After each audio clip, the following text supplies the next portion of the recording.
আওয়ামী লীগের পুনর্বাসনের রাজনীতি করলে বিএনপির জন্য কাল হবে। মঙ্গলবার সংবাদ সম্মেলনে এনসিপির আহ্বায়ক নাহিদ ইসলাম এমন মন্তব্য করেন। তিনি বলেন, এনসিপির জনসমর্থন আছে কি নাই তা ভোটের মাঠেই দেখা যাবে। এদিকে যুক্তরাষ্ট্রের দলটির দুই নেতাকে হেনস্থার ঘটনায় হামলাকারীদের গ্রেফতার, নিউ ইয়র্ক কনসুলেট জেনারেলের পদত্যাগ ও পররাষ্ট্র মন্ত্রণালয় থেকে আওয়ামী দোসরদের সরানোর দাবি করেছে এনসিপি। রাশিদ আনিসের প্রতিবেদনে বিস্তারিত। কালার এক্সপার্ট, জর্জ স্যাপ এবং মাইল্ড অন হ্যান্ডস টেকনোলজি সমৃদ্ধ অরিক্স ক্রিস্টাল ওয়াশ আপনার লন্ড্রি এক্সপার্ট। নিউ ইয়র্কে এনসিপির সদস্য সচিব আক্তার হোসেনের শরীরে ডিম মারে আওয়ামী লীগের সমর্থকরা। গালিগালাজের শিকার হন দলটির আরেক নেতা তাসনিম জারা। দুজনই জাতিসংঘে প্রধান উপদেষ্টার সফর সঙ্গী। সংবাদ সম্মেলনে এনসিপি আহ্বায়ক নাহিদ ইসলাম ঘটনার সাথে সংশ্লিষ্টদের গ্রেফতার করা সহ ৩ দফা দাবি জানান। গতকালকে ঘটনায় সকল হামলাকারীদের চিহ্নিত করা এবং অবিলম্বে গ্রেফতার করা।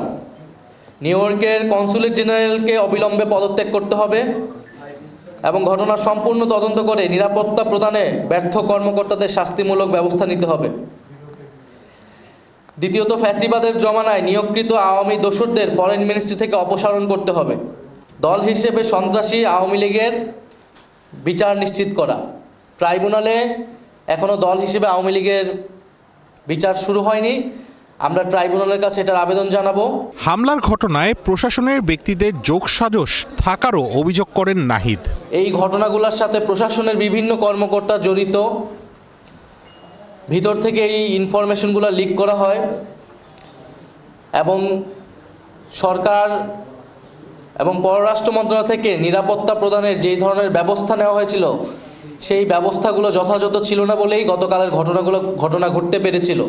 গত ২২ সেপ্টেম্বর ভারতের একটি গণমাধ্যমে দেয়া এক সাক্ষাৎকারে বিএনপির মহাসচিব মির্জা ফখরুল এনসিপির এখন কোনো জনসমর্থন নেই বলে মন্তব্য করেছেন। এনসিপির ডাকে আর কেউ আসে না বলেও খোঁচা দেন ফখরুল ইসলাম। জাতীয় নাগরিক পার্টি কোনো শক্তি কি শক্তি না, এটা আসলে রাজপথে ভোটের মাঠেই জনগণই এটা রায় দিবে। আমরা দেখতে পাচ্ছি যে জাতীয় নাগরিক পার্টি যাতে নতুন শক্তি হিসেবে আবির্ভূত হতে না পারে সেই জন্য কিন্তু চতুর্মুখী আক্রমণের শিকার আমরা হচ্ছি। নাহিদ বলেন, কেউ আওয়ামী লীগ পুনর্বাসনের রাজনীতি করলে সেটা তার জন্যই কাল হয়ে দাঁড়াবে। মির্জা ফখরুল ইসলাম আলমগীরের বক্তব্যের প্রেক্ষিতে আমি এই মুহূর্তে কোনো প্রতিক্রিয়া দিতে চাই না।